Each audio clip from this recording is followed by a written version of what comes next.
Welcome to the TED Business Podcast. I'm your host, Modupe, a professor at Columbia Business School. In her 2019 TED Talk, Brittany Packnett, a writer, activist, podcast host, and former teacher, So when I was a little girl, told us about a very special object. a book sat on the coffee table in our living room, just steps from our front door. And the living room is a first impression. That room had to stay perfect. But I would risk messing up that perfect room every day just to see that book. On the cover sat a woman named Septima Clark. She sat in perfect profile with her face raised to the sky. She had perfect salt and pepper cornrows plaited down the sides of her head, and pride and wisdom just emanated from her dark skin.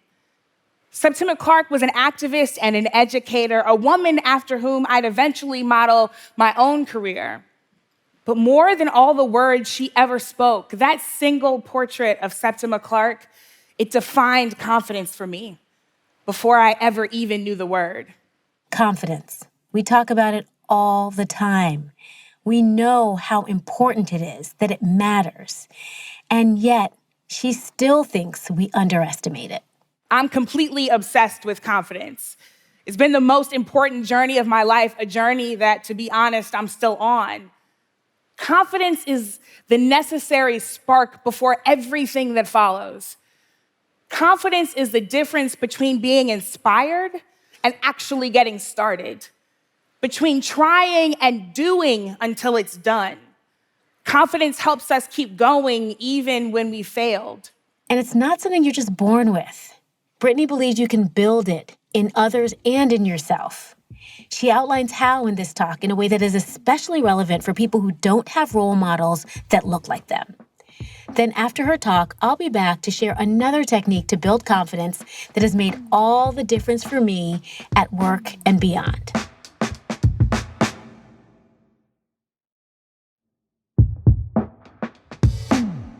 So let's get back to Brittany and that book. The name of the book on that coffee table was I Dream a World. And today, I dream a world where revolutionary confidence helps bring about our most ambitious dreams into reality. That's exactly the kind of world that I wanted to create in my classroom when I was a teacher. Like a Willy Wonka world of pure imagination, but make it scholarly. All of my students were Black or brown. All of them were growing up in a low-income circumstance.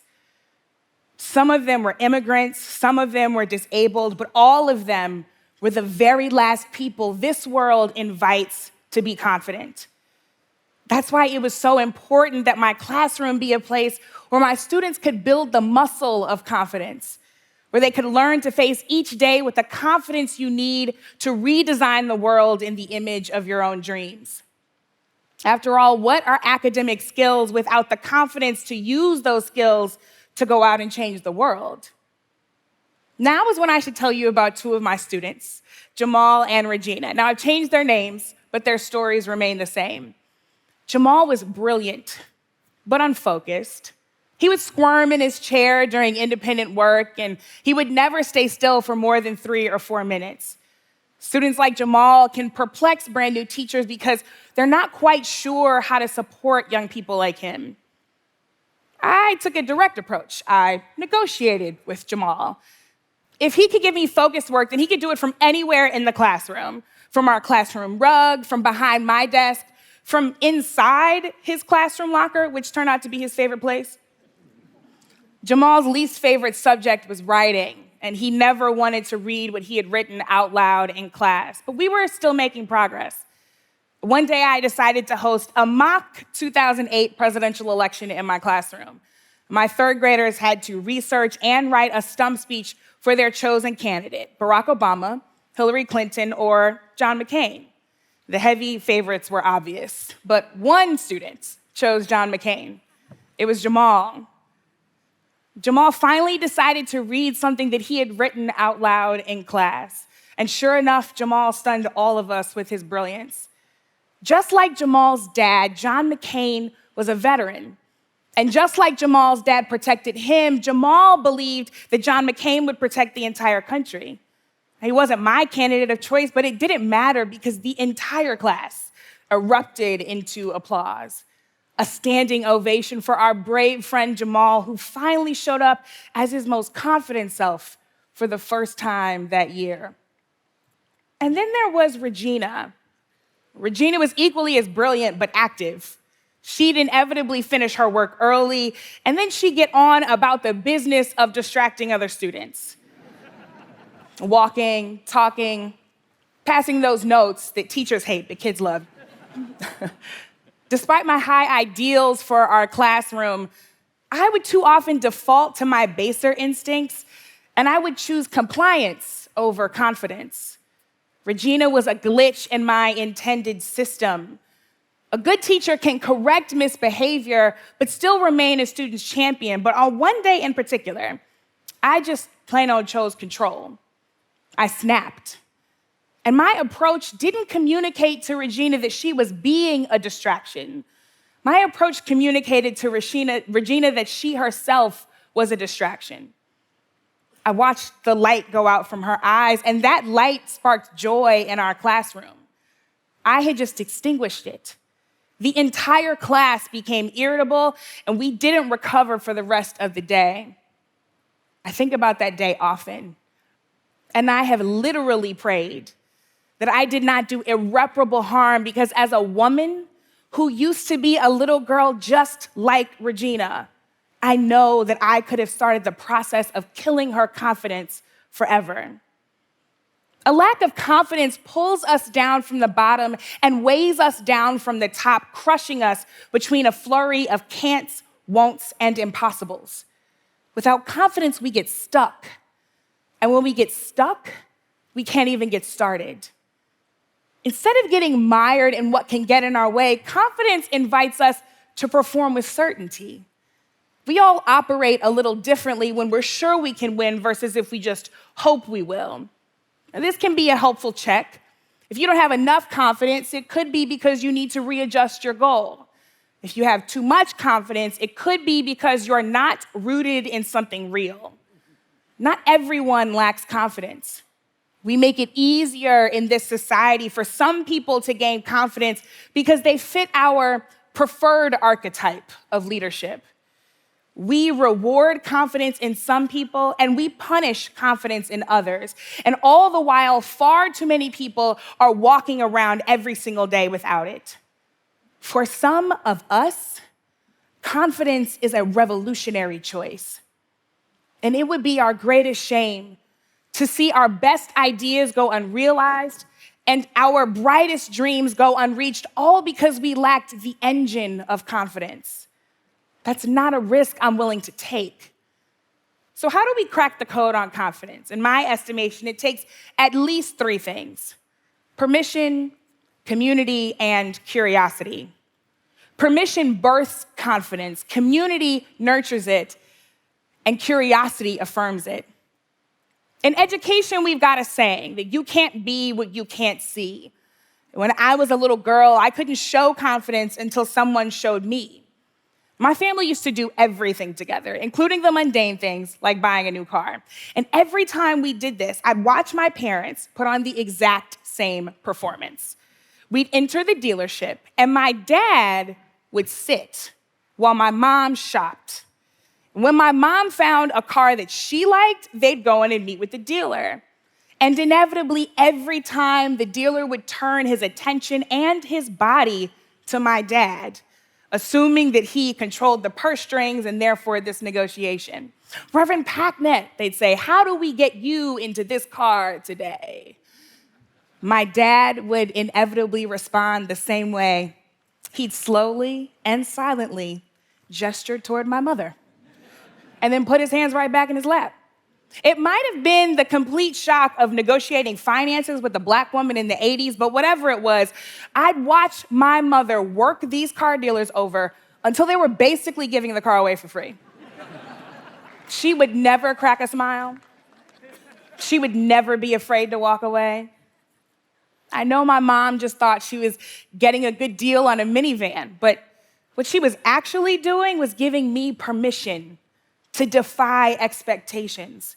and to show up confidently in my skill no matter who doubts me. Confidence needs permission to exist, and community is the safest place to try confidence on. I traveled to Kenya this year to learn about women's empowerment among Maasai women. There, I met a group of young women called Team Lioness, among Kenya's first all-female community ranger groups. These 8 brave young women were making history in just their teenage years, and I asked Purity, the most verbose young ranger among them, "Do you ever get scared?" I swear to you, I want to tattoo her response all over my entire body. She said, "Of course I do, but I call on my sisters. They remind me that we will be better than these men and that we will not fail." Purity's confidence to chase down lions and catch poachers, it didn't come from her athletic ability or even just her faith. Her confidence was propped up by sisterhood, by community. What she was basically saying was that if I am ever in doubt, I need you to be there to restore my hope and to rebuild my certainty. In confidence, in community, I can find my confidence, and your curiosity can affirm it. Early in my career, I led a large-scale event that did not go exactly as planned. I'm lying to you, it was terrible. And when I debriefed the event with my manager, I just knew that she was going to run down the list of every mistake I had ever made, probably from birth. But instead, she opened with a question. What was your intention?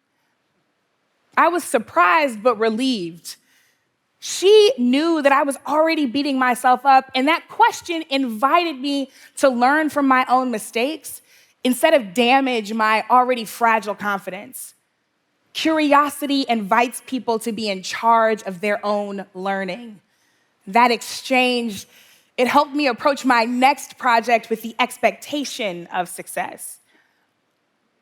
Permission, community, curiosity. All of these are the things that we will need to breed the confidence that we'll absolutely need to solve our greatest challenges and to build the world we dream. A world where inequity is ended and where justice is real. A world where we can be free on the outside and free on the inside because we know that none of us are free until all of us are free. A world that isn't intimidated by confidence when it shows up as a woman or in Black skin or in anything other than our preferred archetypes of leadership. A world that knows that that kind of confidence is exactly the key we need to unlock the future that we want. I have enough confidence to believe that that world will indeed come to pass and that we are the ones to make it so. Thank you so much.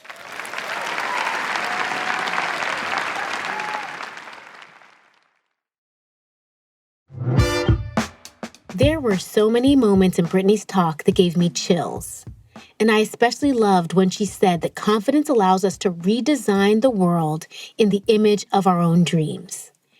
I got chills because I think about how many dreams were crushed because we might not have given people confidence-building opportunities to make that dream into a reality.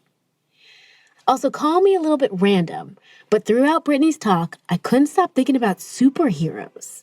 Really superheroes like Spiderman, Captain America, and Black Panther, who, by the way, is one of my favorites. Superheroes remind me that one of the best ways to gain confidence at work and in life is to know your superpowers. Wonder Woman knows her superhuman strength. Captain America knows the power of his shield.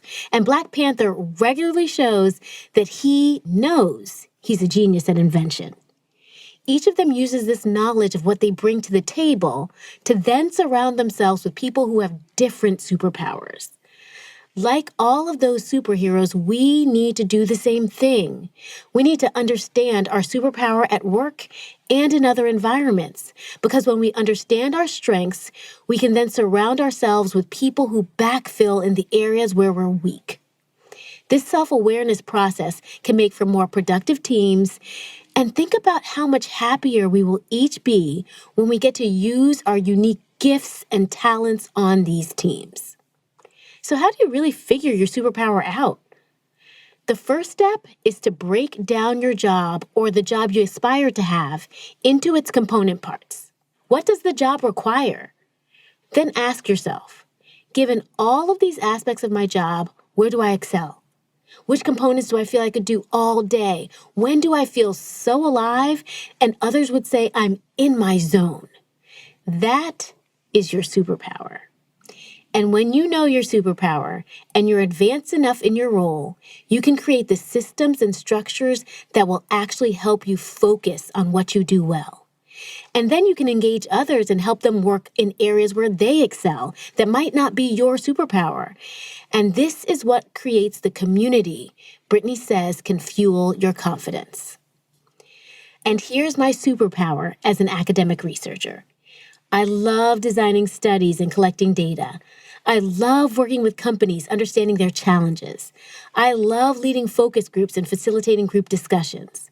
When I'm engaging in these activities, I don't want to stop. I feel so alive, like I could go on and on and on. And once I understood those to be my superpowers, I was able to identify colleagues who had complementary superpowers, who felt alive conceptualizing and making sense of data, or who loved developing new theories. And working together in our strengths gave us collective confidence to come up with solutions to some of the toughest problems and the biggest puzzles organizations grapple with. This also helped me push through the highs and lows of academic life and gave me so much more joy. And it even helped me get tenure. I hope that this extra little dose of confidence that comes from knowing your superpower will help us all dream more boldly. Thanks so much for joining us today. Kim Naderfane-Petersa is our producer. The show is mixed by Dan Dzula. And special thanks to Colin Helms, Michelle Quint, Angela Chang, Corey Hajim, and Anna Phelan. And an extra special shout out to my friends who forced me to watch superhero movies with them. Because without your corralling, my superpower would be a lot less clear, and I certainly would be a lot less confident. I'm Modupe Akinola, looking forward to talking to you again next week.